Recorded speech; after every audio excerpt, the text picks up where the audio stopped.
Caramel চায়ের জন্য প্রথমে একটি প্যানে 3-4 চামচ চিনি দিয়ে সামান্য পানি দিয়ে নিলাম। দেখুন ক্যারামেল হয়ে গেছে। কালো হয়ে গেলে তেতো লাগবে চা। এখন জাল করে নেওয়া দুধ দিয়ে দিব 2 কাপের জন্য।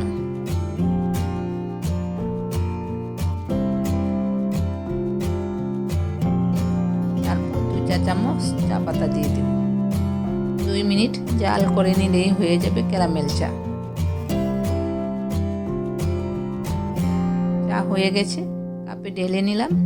চা অল্প হয়ে গেছে, কোনো সমস্যা নেই, মা ছেলে খাবো। আজ এ পর্যন্ত, সবাই ভালো থাকবে। আল্লাহ হাফেজ।